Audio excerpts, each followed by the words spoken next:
Welcome to speedearning.com। Mutual funds में investment के लिए अभी सब लोग अवेयर हो रहे हैं, सब लोग म्यूचुअल फंड में इन्वेस्टमेंट करना चाहते हैं। लेकिन जो लोग नए हैं, जिन्होंने पहले कभी म्यूचुअल फंड में इन्वेस्टमेंट नहीं किया, वो लोग इंतजार करते हैं कि भाई कोई नया म्यूचुअल फंड आएगा तो उसमें हम लोग पैसा डालेंगे।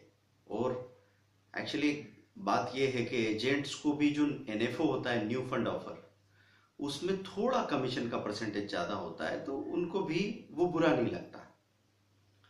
पर इससे नुकसान क्या होता है कि जैसे लोग ये सोच रहे हैं कि भाई कोई नया फंड आए तो उसमें हम पैसा डालें, इंतजार कर रहे हैं, और रनिंग फंड को लेके उनको क्लैरिटी नहीं है। तो हम लोग यहीं पे वो डिस्कस करना चाह रहे हैं कि रनिंग फंड और न्यू फंड ऑफर में क्या डिफरेंस है और हमको किसको खरीदना चाहिए, इन दोनों का कंपैरिजन क्या कहता है। तो देखिए, NFO बुरा नहीं है। न्यू फंड ऑफर आएगा तो नॉर्मली तब ज्यादा आएगा जब बाजार में उछाल आ रहे हैं, पुराने म्यूचुअल फंड्स की स्कीम्स बहुत अच्छा परफॉर्म कर रही है, खबर चारों तरफ फैल रही है, तो लोग म्यूचुअल फंड में पैसा लगाना चाह रहे हैं। म्यूचुअल फंड में पैसा लगाने का मोटिवेशन कहाँ से आ रहा है? जब पड़ोसी कह रहा है कि मैंने यार म्यूचुअल फंड में पैसा लगाया था, मेरा 2.5 गुना हो गया और FD से तो डबल पैसा मिल गया, वो भी आधे टाइम में। तो वो चीज आपको एकदम मोटिवेट करेगी कि भाई हाँ, मुझे भी डालना है, बताइए। और ऐसे में जो फंड हाउसेस हैं वो अपनी नई नई स्कीम्स लेके आएंगे। तो स्कीम्स लेके आएंगे तो पिक पे स्कीम सबसे ज्यादा बिकेगी, उसमें सबसे ज्यादा इन्वेस्टमेंट होगा। लेकिन न्यू फंड ऑफर को एक परेशानी आ सकती है कि अगर उसके तत्काल बाद अगले 6 महीने में, 10 महीने में कोई क्रैश आता है, गिरावट आती है, तो पैसा तो उन्होंने हायर लेवल पे ले लिया है, इन्वेस्टमेंट वो गिरते हुए बाजार में करेंगे और गिरावट अभी थोड़े दिन रुक सकती है। तो कई बार लोग फंस जाते हैं उस केस में। तो रनिंग फंड में भी आप चाहें तो पैसा लगा सकते हैं। रनिंग फंड भी बाजार के गिरने के साथ गिरता है, बाजार के बढ़ने के साथ बढ़ता है। लेकिन रनिंग फंड में ऐसा है कि 10 रुपए की NAV थी, ये फंड आया था 2011 में और अभी चल रहा है 45 का। तो हम कंपेयर ऐसे ना करें कि यार ये 45 की NAV है और वो 10 रुपए की NAV है, तो वो सस्ता है और ये महंगा है।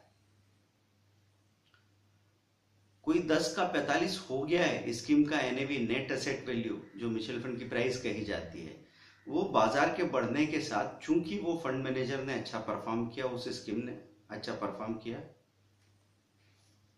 तो वो होता चला गया है ना। उसने अच्छा परफॉर्म किया तो उसकी वजह से वो अच्छा रिटर्न दे रहा है। लेकिन अगर बाजार में कोई स्टॉक ऐसे लेवल पे चला जाएगा कि उसका प्रॉफिट बुक कर लेना चाहिए और दूसरा स्टॉक जो सेफ लेवल पे, नीचे के लेवल पे, जिसमें इन्वेस्ट करना चाहिए, तो फंड मैनेजर उस पर काम करने वाले हैं अपने अनुभव के साथ, अपनी एक टीम के साथ। तो आप ऐसा मत सोचिए शेयर की तरह कि 10 रुपए का शेयर 40 रुपए हो जाए तो प्रॉफिट बुक कर लेते हैं, क्योंकि वो बाजार के गिरने पे लुढ़क के नीचे आ जाएगा। म्यूचुअल फंड वो शेयर नहीं है। म्यूचुअल फंड एक्चुअली एक पूरा पोर्टफोलियो है। तो उस पोर्टफोलियो में फंड मैनेजर इस बात का ख्याल हमेशा रखने वाले हैं कि जो स्टॉक अब बेचने लायक हो गया है, अपनी वैल्यूएशन के हिसाब से बहुत ऊपर चला गया, उसको अब प्रॉफिट बुक करेंगे। और ऐसी कोई भी अपॉर्चुनिटी जो अभी भी सही रेट पे या कम रेट में अंडर वैल्यूड मिल रही है, उसमें वो पैसा इन्वेस्ट करेंगे। और ये बात अपने दिमाग में डाल लीजिए कि बाजार कितना भी ऊपर हो, निफ्टी 10,000 के हाई को छू रही हो, सेंसेक्स 31-32 हजार छू रहा हो, तो भी ये कभी हाल नहीं होगा कि आपके पास खरीदने के लिए कोई अच्छा स्टॉक नहीं मिलेगा अच्छे लेवल पे। आप कभी भी पैसा लेके आएंगे, अगर आपको नॉलेज है और आपको थोड़ा सा बाजार को देखने की सही अप्रोच मिल गई, तो सेंसेक्स 50,000 हो जाएगा, 60,000 हो जाएगा, तब भी निफ्टी 10 से 15,000 हो जाएगा, तब भी आपके पास कोई ना कोई स्टॉक अच्छे लेवल पे खरीदने के लिए जरूर होगा। तो रनिंग फंड में जब आप पैसा लगाएंगे तो ये पॉसिबिलिटी बनेगी कि जो स्कीम ऑलरेडी परफॉर्म करती चली जा रही है पिछले 5 सालों से, उसके चार्ट को हम बेंचमार्क के साथ कंपेयर करके देख सकते हैं। जब आप moneycontrol.com के म्यूचुअल फंड सेक्शन में जाते हैं या फंड्स इंडिया में जाते हैं या म्यूचुअल फंड्स इंडिया में जाते हैं, वहां पे आपको इसका चार्ट देखने को मिलता है। और चार्ट में कंपेयर करके जब आप देखते हैं तो आप इसको बेंचमार्क के साथ कंपेयर कर सकते हैं। बेंचमार्क किसको कहेंगे? वो ग्रुप ऑफ स्टॉक्स जिसमें से ये स्कीम शेयर्स को ले रही है। अगर लार्ज कैप में से ले रही है निफ्टी 50 या निफ्टी 100 स्टॉक्स में से, तो उसके साथ कंपेयर करेंगे, वो उसका बेंचमार्क बनेगा। अगर निफ्टी 500 में से ले रही है तो निफ्टी 500 उस स्कीम का बेंचमार्क बनेगा। और चार्ट ये दिखाएगा कि इस स्कीम ने उस बेंचमार्क से, उस इंडेक्स से ज्यादा परफॉर्म किया है, मतलब उसका चार्ट, स्कीम का चार्ट अगर ऊपर चल रहा है तो हम कहेंगे आउट परफॉर्म किया, स्कीम का चार्ट अगर इंडेक्स के चार्ट से नीचे चल रहा है तो हम कहेंगे अंडर परफॉर्म किया। तो उस हिसाब से आपके पास ये आधार बनता है कि हाँ, ये जो स्कीम थी ये बाजार के नीचे जाने पे, निफ्टी के नीचे जाने पे नीचे गई थी एनएवी, निफ्टी के ऊपर आने से ऊपर आ गई थी एनएवी, मतलब बाजार के साथ ठीक ठाक चलता है ये, और इस पे हम भरोसा कर सकते हैं क्योंकि ये तो ऑलरेडी परफॉर्म करता चला आ रहा है। कोई नया फंड ऑफर है, नया फंड मैनेजर उसको संभाल रहा है, अब वो आगे कैसे परफॉर्म करेगा ये एक संभावना है। संभावना किस आधार पे बनी है कि इसकी बाकी स्कीम्स ने अच्छा परफॉर्म किया है, इसलिए ये संभावना है कि ये स्कीम भी परफॉर्म करेगी। लेकिन अभी आपके पास कोई ठोस आधार नहीं है।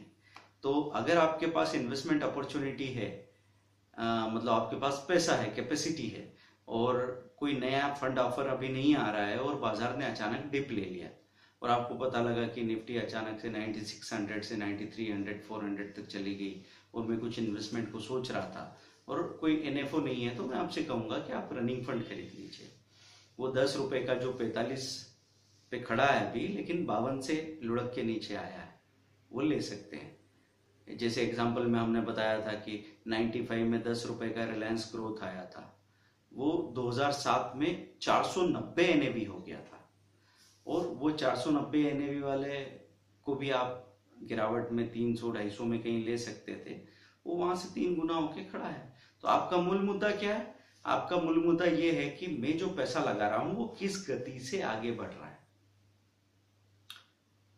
कितना पैसा लग रहा है, सस्ता है महंगा, ये निवेश में हम सोचना छोड़ दें, नहीं तो हम गलत डिसीजन ले लेंगे, है ना। गलत डिसीजन निवेश में जब लोग नहीं समझते हैं, तो शहर के बाहर किसी पहाड़ी पे कोई प्लॉट बेच रहा होता है, कहीं फार्म हाउस 100 रुपए स्क्वायर फीट में बेचा जा रहा है, तो क्या कोई पुराना घाक समझदार होशियार सेठ उसको खरीदने जाता है? नहीं जाता है। ऐसी चीजों को वही लोग खरीदने जाते हैं जिनको बस एक प्लॉट का मालिक बनना था और उनके हद से बाहर था, तो उन्होंने देखा कि अगर 100 रुपए 150 रुपए के नाम पे कोई भी जमीन का टुकड़ा हमको चिपका दे और हमको लगेगा हाँ मेरे पास एक प्लॉट है, फिर भले वो 10 साल तक बिके ना। तो इसलिए इन्वेस्टमेंट, जो बड़े बड़े सेठ हैं, पुराने लोग जो इन्वेस्टमेंट के माहिर है, वो लोग क्या करेंगे, उस शहर के प्राइम एरिया में ढूंढते रहेंगे हमेशा कि कहीं कोई गलती से भी जमीन बिक रही हो तो पहले मेरे को बता दो, मैं लेने को हमेशा ही तैयार खड़ा हूं। भले ही उस जगह का रेट 20,000 रुपीज स्क्वायर फीट हो या 50,000 रुपीज स्क्वायर फीट हो, तो भी कोई छोड़ने वाला नहीं है। वहां पे ये हालत बनेगी कि इतना महंगा कि एक मिडिल क्लास आदमी तो सुन के भाग जाए। वहां पे जो वेल्दी लोग हैं, जिन्होंने वेल्थ क्रिएट किया है, वो इतनी तसल्ली से पैसा लगाने वाले हैं कि 10 लोगों से पैसा इकट्ठा करके सौदा कर डालेंगे, लेकिन सौदा छोड़ेंगे नहीं। यही नजरिए के साथ आपको इन्वेस्टमेंट के केस में काम करना है, क्योंकि जब तक हमारी सोच नहीं बदल रही है तब तक हम वेल्थ क्रिएट करने की तरफ, रीच होने की तरफ रास्ता नहीं कर पा रहे हैं। तो बेसिक सवाल जिस पे हम डिस्कस कर रहे थे कि मैं एनएफओ लूं, न्यू फंड ऑफर जो 10 रुपए की एनएवी पे अभी आ रहा है, या मैं रनिंग फंड लूं जो पहले से चला आ रहा है, 4 साल से 10 का 45 होके खड़ा है, क्या बेटर है? और हम आपसे कह रहे हैं कि अगर बाजार में कोई गिरावट आई और आपके पास पैसा लगाने की तैयारी है तो आपको एनएफओ का इंतजार करने की जरूरत नहीं है, आप रनिंग फंड में भी जा सकते हैं। लेकिन इसका ये मतलब नहीं कि एनएफओ गलत होते हैं। कभी आपने ऐसा देखा कि बाजार के शुरुआती दौर में जब फंड्स आने लगे या कहीं गिरावट में भी कभी कभी कुछ स्कीम्स तो आती है, तो वहां पे अगर आपने पैसा लगाया तो वो भी बड़े अच्छे तरीके से ऑपरेट करके लंबे समय में तो आपको अच्छा पैसा देते ही हैं। उस केस में आप क्या देखेंगे कि आप किस एएमसी के साथ जा रहे हैं और फंड मैनेजर का बैकग्राउंड क्या है। तो आप किसी भी म्यूचुअल फंड की डिटेल देखना चाहते हैं, मनी कंट्रोल पे जाते हैं, उस स्कीम को क्लिक करते हैं, तो उसके फंड मैनेजर का नाम, उसका टोटल असेट अंडर मैनेजमेंट कि कितने करोड़ रुपए की ये स्कीम है, उसके टॉप पोर्टफोलियो, उसका चार्ट, सब कुछ आपको देखने को मिलता है। तो उसके साथ स्टडी करते रहिए, आदत डालिए कि मैं किसी न किसी 2-3 स्कीम को डेली स्टडी करूं, म्यूचुअल फंड में इन्वेस्ट करने के लिए ये भी करूं और म्यूचुअल फंड के अलावा स्टॉक मार्केट में इन्वेस्ट करने के लिए भी करूं। क्योंकि जो व्यक्ति 1 लाख रुपया स्टॉक मार्केट में डाल सकता है वो आसानी से 4 लाख रुपया म्यूचुअल फंड में डाल सकता है, क्योंकि रिस्क का रेशो इतना कम हो जाता है। तो जब आपको ऐसा लगता है मार्केट में मुझे बड़ा पैसा नहीं लगाना है, तो म्यूचुअल फंड का इस्तेमाल करके आप अपने उस पैसे को लगा के रख सकते हैं, तो आपको फायदा मिल सकता है। अब जैसे 9500 पे निफ्टी खड़ी थी, डर लग रहा था कि इस लेवल पे शेयर बाजार में डायरेक्ट कैसे जाऊं, कोई शेयर उठा लूं मैं और वो एक करवट ले लेगा तो मैं दब के मर जाऊंगा। तो ऐसे में आपने सोचा कि चलो एक डिफेंसिव अप्रोच रखते हैं कि हम म्यूचुअल फंड में चले जाते हैं। अभी अगर गिर भी जाएगा तो 1 लाख का 90,000 देखने को मिलेगा, वो ठीक है। तो आपने वो बड़ा पैसा कहाँ पार्क कर दिया? म्यूचुअल फंड में। थोड़ा रिस्क तो वहां भी था लेकिन कंपेरेटिवली कम था। अब बाजार जब गिरा तो गिरो आप म्यूचुअल फंड के साथ और ऊपर आप स्टॉक के साथ आ सकते हैं। ऐसे करके भी हम अपना रिटर्न बढ़ा सकते हैं। ये जो बात आखिर में हमने बोली, इस पे एक डिटेल वीडियो फिर आने वाला है, आप देखते रहिए। जो कोई परेशानी हो तो डिटेल पेड ट्रेनिंग पे आप जा सकते हैं। आपके पास समय की, पैसों की, साधन की कितनी भी कमी हो, पर अगर आप ये किसी तरह अरेंज कर पाते हैं तो आपकी जिंदगी बदल सकती है। Thank you very much, bye.